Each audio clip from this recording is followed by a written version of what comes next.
cinta.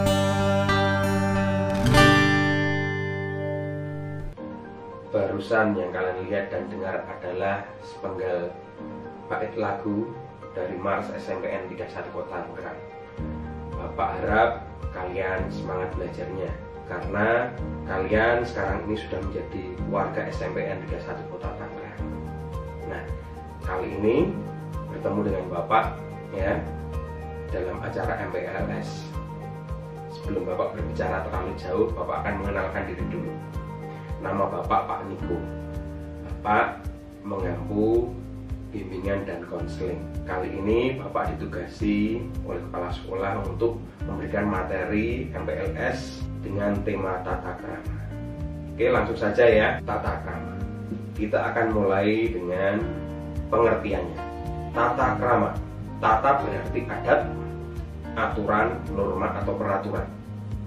Krama berarti cara, langkah, tindakan, kelakuan atau perbuatan yang baik. Bapak garis bawahi di sini yang baik. Jadi tata krama berarti adat sopan santun, kebiasaan sopan santun. Jadi adat sopan santun ini, sikap yang santun ini harus kalian selalu biasakan sehingga menjadi karakter dan pribadi kalian yang santun. Kalau siswa-siswi SMPN 31 Kota Tangerang semuanya santun, tentunya akan luar biasa ya, sudah santun dan pintar. Kita lanjut. Yang kedua adalah perwujudan tata krama dalam pergaulan, khususnya bagi pelajar. Yang pertama, tata krama Bapak mulai yang pertama adalah di lingkungan rumah dalam keluarga. Contohnya, menghormati orang tua dan melaksanakan perintahnya dengan baik. Jelas ya. Menyambut ajakan orang dengan wajah riang dan gembira. Menghormati orang yang lebih tua dan menyayangi orang yang lebih muda. Mungkin di sini orang yang lebih tua tentu saja kakak kalian, orang tua kalian sendiri tentunya, yang lebih muda adik kalian. Ya.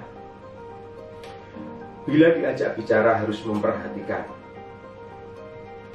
Kemudian minta izin pada orang tua sebelum berangkat sekolah, wajib ya. Jangan sampai kalian berangkat tinggal berangkat saja. Nanti orang tua kalian bisa bingung mencari kalian. Kalian wajib izin dulu ya.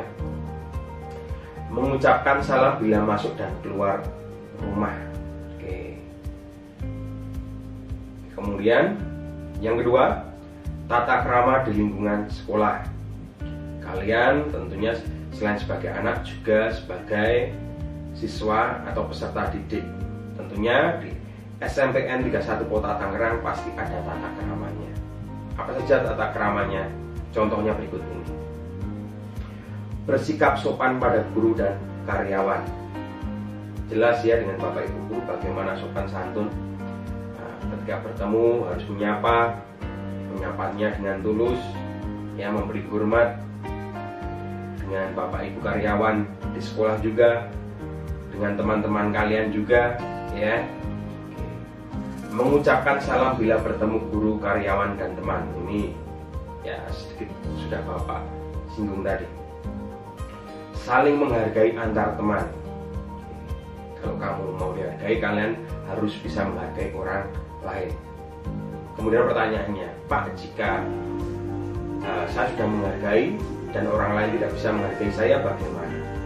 Yaitu urusan orang lain, urusan kita yang bisa kita lakukan, tetap berbuat baik ya. Selanjutnya, mematuhi tata tertib sekolah. Contohnya lagi, kalau pakai seragam sekolah harus dimasukkan pakai dasi sabuk hitam. Ini misalnya di seragam putih abu-abu ya.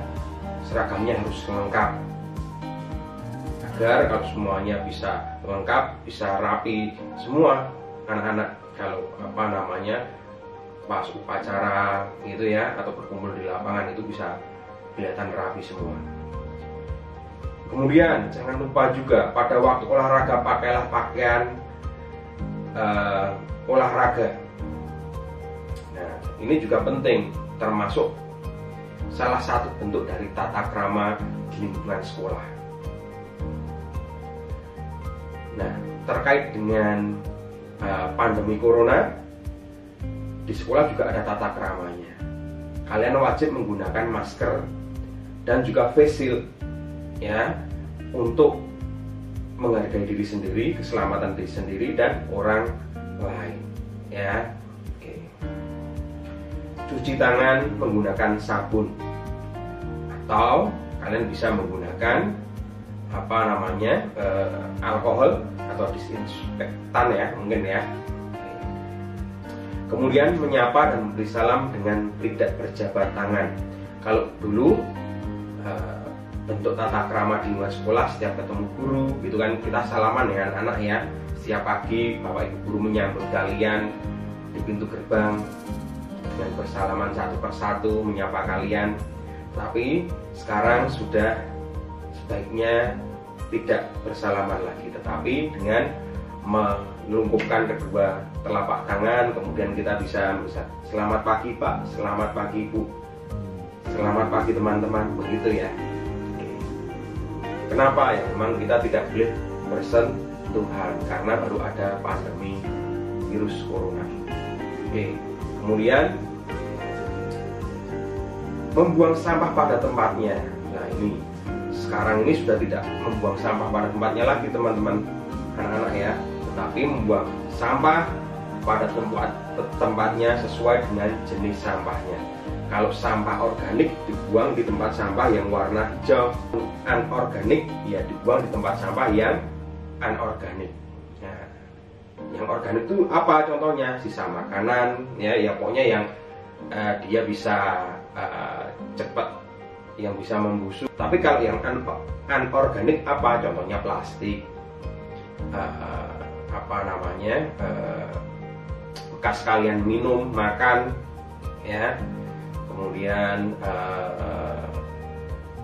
bekas kantong makan kalian ya, nah itu dibuangnya di tempat sampah yang anorganik ya, seperti itu. Tetapi harapannya sekarang sudah tidak seperti itu juga.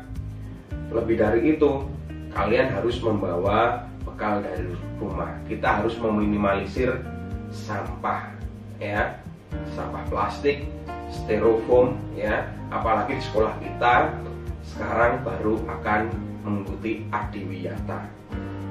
Jadi kita sebagai warga sekolah yang baik harus tahu tentang tata krama di lingkungan sekolah, meminimalisir sampah. Bagaimana Pak kalau saya dari rumah membawa roti yang ada kemasan plastiknya? Tentu saja bisa kalian copot, kalian pindahkan ke tempat bekal makanan, kalian bawa. Kemudian dengan air Pak, air putih, kalian bisa membawa botol dari rumah yang bisa dipakai ulang, kalian bawa ke sekolah. Nah nanti kalau habis bisa kalian gunakan kembali keesokan harinya, sehingga dengan seperti itu sampah akan terkurangi. Itu adalah salah satu contoh dari tata krama di sekolah. Nah, lagi, jagalah kebersihan baik di dalam kelas, tangga sekolah maupun di sekitar halaman. Taman umum harus ikut kita jaga kebersihannya. Nah kebetulan di SMPN 31 ini banyak taman anak-anak, tamannya indah-indah. Bapak kepala sekolah sudah membangunnya dengan sangat baik. Kita wajib dan harus menjaga dan merawatnya ya. Yang ketiga, tata krama di lingkungan masyarakat. Yang pertama, contohnya adalah mengucapkan salam apabila bertemu orang yang lebih tua, saudara dan teman. Membiasakan mengetuk pintu bila bertamu. Tata cara makan untuk menikmati hidangan. Kalau kalian bertamu, kemudian diberikan hidangan oleh tuan rumah, tentu saja tidak langsung kalian habiskannya makanan tersebut. Tentunya kalian harus makan pelan-pelan. Kalau disediakan sendok ya digunakan dengan baik dan sebagainya. Saling menolong sesama tetangga. Kalau tetangga kalian butuh bantuan, wajib kita harus membantu. menghargai saran dan pendapat orang lain. Kemudian Bapak akan masuk ke materi selanjutnya, jenis-jenis tata krama. Yang pertama adalah tata krama berbicara. Kita harus memperhatikan anak-anak, dengan siapa kita berbicara. Dengan teman, dengan Bapak Ibu guru, dengan orang tua kalian tentunya berbeda. Kalau dengan teman bisa lo gua ya. Tapi kalau dengan Bapak Ibu guru tentu saja dengan saya. Permisi Pak, saya izin, nah misalnya. Tidak mungkin. Permisi Pak, gua mau, nah tidak bisa ya. Jadi harus sesuai harus kalian kondisikan dengan siapa kita harus melihat, dengan siapa kita lagi berbicara. Kemudian selanjutnya menggunakan kalimat yang tepat. Nah ini tadi sudah Bapak singgung juga ya. Tempat di mana pembicaraan dilakukan. Misalnya nih, di rumah harus berbeda dengan di sekolah. Kita harus bisa menempatkan diri. Sikap ketika kita berbicara. Sikap ketika kita berbicara tentunya dengan sikap yang baik, tidak melotot misalnya, ya. Ketika berbicara dengan lawan bicara, kita harus antusias, mendengarkan dengan baik. Sesekali menatap wajahnya, tetapi sekali lagi tidak melotot ya teman-teman ya. Berbeda sikap pandangan mata kita ketika kita menghormati lawan bicara kita atau tidak suka dengan lawan bicara kita. Kita harus hormat ya dengan siapa saja. Oke. Kemudian adapun hal-hal yang perlu dihindari, misalnya memotong pembicaraan orang lain, menguasai pembicaraan, tidak menatap atau memandang lawan bicara, tidak menghiraukan pembicaraan teman yang berbicara. Yang kedua adalah tata krama pergaulan. Siapa yang dihadapi? Teman, orang tua, guru. Tadi juga sudah Bapak singgung juga. Tempat di mana pergaulan itu berlangsung. Bagaimana cara kita bersikap dan bertingkah laku, ini juga harus kita perhatikan ya. Kita harus bisa menempatkan sikap dan tingkah laku kita sebaik-baiknya. Memberi salam ketika bertemu seseorang yang kita kenal. Perhatian terhadap orang lain. Tentu saja kalau kita suka diperhatikan, kita juga harus bisa memperhatikan orang lain. Mengetuk pintu sebelum memasuki rumah orang lain. Tadi juga sudah sempat disinggung. Mengucapkan terima kasih setelah menerima bantuan dari orang lain. Nah ini ya. Dengan kita mengucap terima kasih, orang yang kita ucapin itu akan merasa dihargai. Jadi tidak ada salahnya kita selalu mengucapkan terima kasih. Rendah hati, tidak menang sendiri. Ya. Mohon maaf ketika melakukan kesalahan. Nah, ini penting anak-anak. Terkadang kita memohon maaf itu gengsi ya, tapi kita wajib mohon maaf kalau melakukan kesalahan. Ya, Pak, jika saya tidak melakukan kesalahan, yang melakukan kesalahan adalah teman saya, bagaimana? Ya kalau kita memang harus minta maaf saja, tidak masalah. Itu justru sikap yang terpuji. Ya, nggak ada salahnya kita tidak salah tapi tetap minta maaf ya. Oke. Yang ketiga, tata krama dalam penampilan. Rapi, pantas dan sederhana. Ya. Jelas di sini ya. Rapi berarti rambutnya tidak gondrong. Kemudian kalau yang cewek ya diikat rambutnya, kalau panjang rambutnya harus hitam, tidak boleh disemir, dipotong rapi. Nah, kemudian sederhana, tidak neko-neko, tidak usah yang bermerek, yang penting sederhana saja sesuai dengan kemampuan. Cara berpakaian disesuaikan dengan waktu dan tempat. Kalau di sekolah tentu saja gunakanlah seragam sesuai dengan harinya.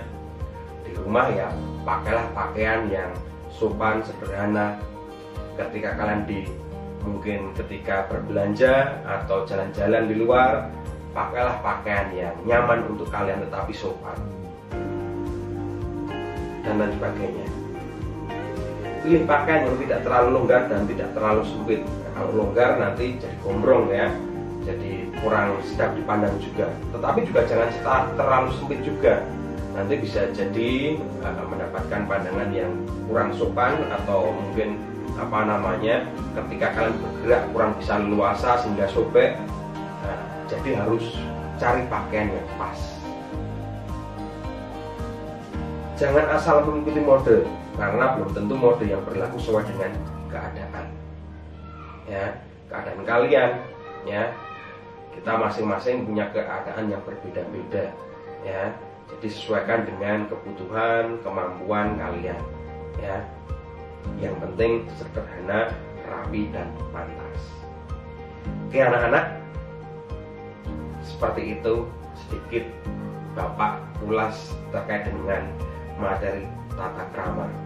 Tentu saja materi ini kalau kita berjumpa di kelas bisa kita ulas lebih dalam lagi anak-anak ya. Harapan Bapak kalian bisa menjadi siswa-siswi SMP N31 Kota Tangerang yang berprestasi, berkepribadian baik, dan juga peduli terhadap sesama, dan tentunya punya tata krama yang luar biasa.